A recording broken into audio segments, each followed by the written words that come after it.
Muy buenas tardes.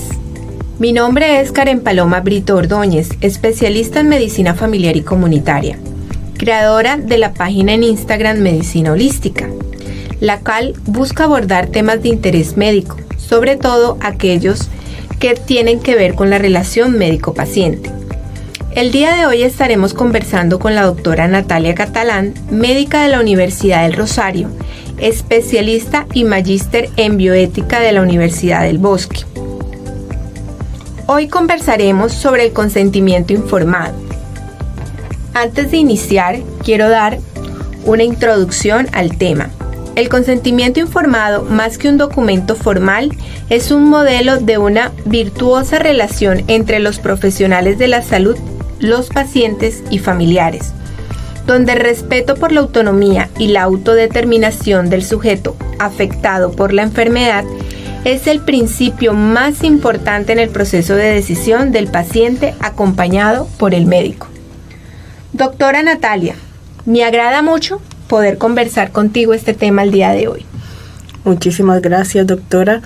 Gracias por esta invitación y por darle visibilidad a estos temas que, a pesar de que son tan relevantes, muchas veces son olvidados o ignorados por los profesionales de salud y que finalmente fragmentan la relación entre el médico y el paciente, afectando no solamente al paciente, como habíamos mencionado, sino también a los profesionales de salud, ya que estos son sometidos a quejas, a sanciones, y al paciente también, porque se afecta su salud. No tiene en cuenta todos los alcances de los procedimientos o de los tratamientos que se les ofrecen, y sus decisiones no son tomadas de forma tan adecuada. Doctora, para poder adentrarnos en el tema, quisiera que pudiéramos definir qué es exactamente el consentimiento informado. Bueno, para hablar de consentimiento informado, primero tenemos que entender el concepto de consentimiento. Este hace referencia a un acuerdo entre dos partes para llegar a un consenso en una situación determinada. Cuando hablamos de consentimiento informado, entendemos que es un documento médico legal que se elabora previo a un proceso de escucha activa, de comunicación con el paciente, que busca proteger sus derechos gracias al establecimiento de los límites y alcances de la práctica médica, pues incorpora los riesgos, los beneficios, las limitaciones y el alcance de los procedimientos, tratamientos, intervenciones, lo que permite al paciente tomar decisiones informadas y llegar a acuerdos con el profesional sobre su estado de salud. Creo que nos es bastante claro la definición que usted nos acaba de dar. Quisiera saber si hay un solo consentimiento o hay varios tipos de consentimiento. Bueno, debemos tener claro que hay varios tipos de consentimiento. En este caso podría mencionar 3: el implícito, el explícito y el diferido. El consentimiento explícito se puede dar de forma física o verbal, y es el que más se tiene que tener en cuenta cuando las decisiones son de vital importancia para el paciente. Luego tenemos el consentimiento implícito, en el cual el paciente indica con su comportamiento que desea someterse a una intervención. Por ejemplo, el caso de aquel paciente que descubre su brazo cuando le indican que necesita una vacunación, asintiendo pues que desea recibirla. Y tenemos también el consentimiento diferido, que es el que se da en aquellos pacientes incapaces.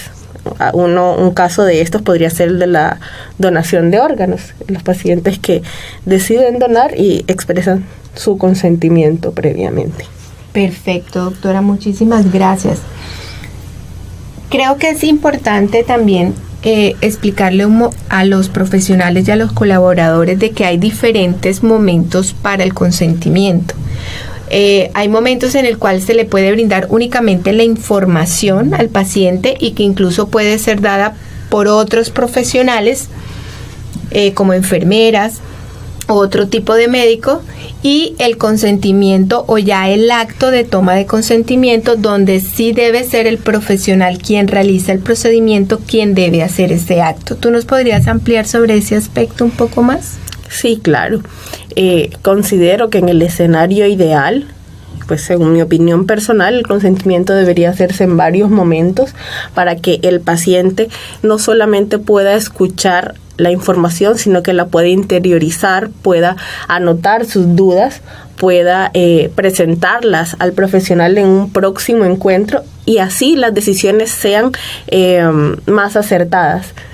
En nuestra práctica médica actual, en mi práctica médica, puedo ver que esto no se lleva a cabo de esta forma y el consentimiento muchas veces es solo un documento más que es diligenciado no solo por el médico que realiza la intervención, cosa que debería aplicarse en todos los casos, sino que en algunas situaciones se envían a los estudiantes, internos, incluso enfermeras, que no tienen el conocimiento específico sobre lo que se le va a hacer al paciente y generalmente se toma en un solo momento sin tener en cuenta sus dudas, hecho que pues no es el escenario ideal. Teniendo en cuenta lo que venimos hablando, cuéntame un poquito sobre el marco legal alrededor del consentimiento informado que tenemos en Colombia. Bueno, en cuanto al marco legal colombiano, tenemos dos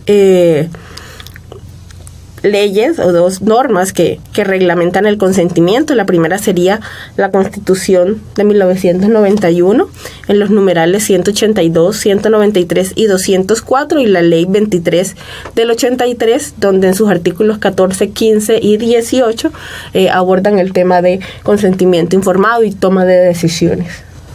Quisiera en este momento de pronto, según tu experiencia ya personal como médico en la práctica, ¿cuál es la principal importancia del consentimiento informado? Considero que el consentimiento es una herramienta fundamental, no solo en cuanto a tratamientos y procedimientos, sino también abarca la participación en protocolos de investigación. Eso no se tiene en cuenta tantas veces, pero en el que intervienen muchos factores bioéticos. En primer lugar, el consentimiento favorece la comunicación bidireccional entre el médico, el paciente e incluso sus familiares y permite tener en cuenta sus expectativas, sus preocupaciones, sus dudas, entre otras.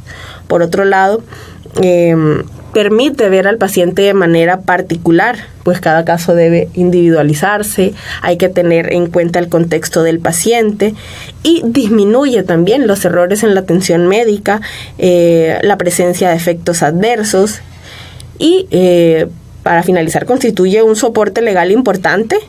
Puede utilizarse como elemento materia de prueba en caso de una intervención para poder determinar la responsabilidad del profesional en caso de que una intervención salga mal, ¿no? Porque tenemos que tener en cuenta que nuestra profesión es de medios y en este caso siempre si se realiza un consentimiento adecuado no deberíamos tener situaciones adversas. Muchas gracias, doctora. El consentimiento informado, en primer lugar, protege al paciente de sufrir una intervención que no desea, porque todos tenemos derecho a rechazar un tratamiento. Además, el consentimiento informado quiere proteger el derecho de todo paciente a una información cuyo contenido y forma de transmitir depende de él y en el respeto a su derecho a ser diferente a todos los demás.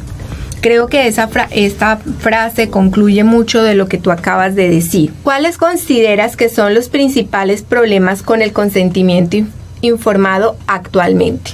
Bueno, por lo que he podido estudiar, conversar con algunos colegas e incluso vivirlo en mi práctica diaria, hay varios problemas actuales.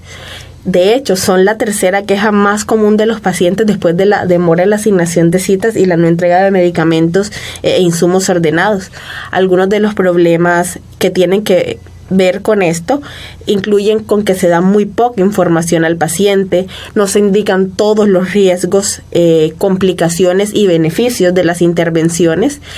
En muchos casos no se brindan alternativas terapéuticas, se establecen los consentimientos con un único tratamiento sin brindarle al paciente opciones para decidir Y a veces se da mucha información irrelevante, se utilizan términos complejos para el paciente, teniendo en cuenta pues que cada uno tiene un nivel educativo, profesional y psicosocial, y muchas veces eso no se tiene en cuenta, por lo tanto el paciente no siempre entiende a lo que se va a someter, y muchas veces lo diligencian, como había mencionado, personas del equipo de salud que no van a realizar la intervención, y eso es un error muy delicado, porque quien debe hacerlo definitivamente es el profesional que va a realizar el procedimiento o la intervención. Doctora, creo que lo que acabas de decir es supremamente importante para los colegas, porque nos das a entender la importancia que tiene la necesidad de que los médicos nos tomemos el tiempo para poder hacer una buena consejería al paciente frente a los tratamientos que va a recibir. Creo que eso es clave y ha sido bastante reiterativo durante toda la conversación que hemos tenido. Yo quisiera que nos hablaras un poquito sobre las particularidades que se dan en el consentimiento informado en el caso de los niños. De acuerdo. En el caso de este tipo de pacientes, se tiene que partir de la idea de que si bien los padres tienen facultad para diligenciar el documento, de acuerdo al nivel de madurez, de conocimiento y edad del paciente, algunos pueden tomar ciertas decisiones sobre su estado de salud. Sin embargo, para favorecer estas tensiones entre ambas partes, se tienen en cuenta algunos criterios como la urgencia e importancia del tratamiento a realizar, el riesgo en la vida del menor y el impacto que tengan estas intervenciones en la autonomía del menor. Si bien es claro en lo que acabas de decir, que son los padres o las personas que están a cargo del menor los que dan el consentimiento, creo que también es importante que en los niños que ya tienen cierta edad, ellos puedan dar un asentimiento de que aceptan el procedimiento y de que entienden lo que se les va a hacer. Porque si bien no son tomadores de decisiones, sí son las personas en las que se les va a someter a un procedimiento, y ellos también deben estar enterados de lo que les está ocurriendo y de lo que va a pasar. Muchísimas gracias, doctora, por tu aporte. Quisiera saber si hay excepciones frente a la toma del consentimiento informado. Efectivamente, doctora, hay situaciones donde podemos proceder a una intervención o un tratamiento con una excepción del consentimiento, pero realmente son muy pocas. Algunas de ellas incluyen la alteración del estado de conciencia permanente o transitoria, el caso de los pacientes menores de edad que requieren una intervención urgente porque podría salvar su vida y no tenemos en este caso la presencia de algún adulto familiar, algún tutor del menor, o aquellos pacientes, por ejemplo, que tengan un accidente de tránsito y hay una alteración del estado de conciencia, que no cuente con familiares para consentir, también podrían tener una excepción al consentimiento para realizar intervenciones. Ya finalizando el día de hoy, ¿qué recomendaciones les das a los profesionales que tengan en cuenta al momento de tomar el consentimiento informado a sus pacientes? Bueno, las principales recomendaciones que yo podría dar serían: primero, brindar una información veraz, clara y pertinente de acuerdo al nivel educativo y social del paciente. Incluso hay algunos que no hablan nuestro idioma. Entonces, en ese caso, ayudarnos con un traductor para corroborar que la información sea entendida. No utilizar formatos genéricos, porque como mencionaba, cada paciente es particular y cada intervención puede tener sus alternativas terapéuticas. No realizarlo con rapidez, procurar idealmente realizarlo en varios momentos para que el paciente pueda traer sus dudas, y al igual que sus familiares, y verificar que todo lo conversado haya sido comprendido, ¿no? No podemos olvidar además que el paciente puede rechazar una intervención y tenemos que entenderlo y respetarlo también, asegurándonos de que el paciente entienda también las implicaciones de este desistimiento. Muchísimas gracias, doctora Natalia, por acompañarme el día de hoy. Creo que las conclusiones frente al tema son bastante relevantes para nuestro ejercicio, además de que es una actividad que se hace con bastante rutina en la atención médica. Para concluir, el consentimiento informado no es una herramienta defensiva frente a posibles demandas judiciales, sino un medio para hacer adulta una relación que tradicionalmente tuvo el peligro de infantilizar al enfermo y endosar al médico. Los pacientes podrán reclamar legalmente su derecho al consentimiento informado y los médicos que lo hayan puesto en práctica podrán estar más tranquilos. Pero el consentimiento informado debe verse como un ideal de la relación entre el médico y el paciente hacia el cual tender, buscando satisfacer uno de los derechos más profundos como el derecho a saber y a decidir sobre la propia vida. El objetivo del consentimiento libre e informado no es forzar al paciente a ser autónomo, sino brindarle la oportunidad de serlo.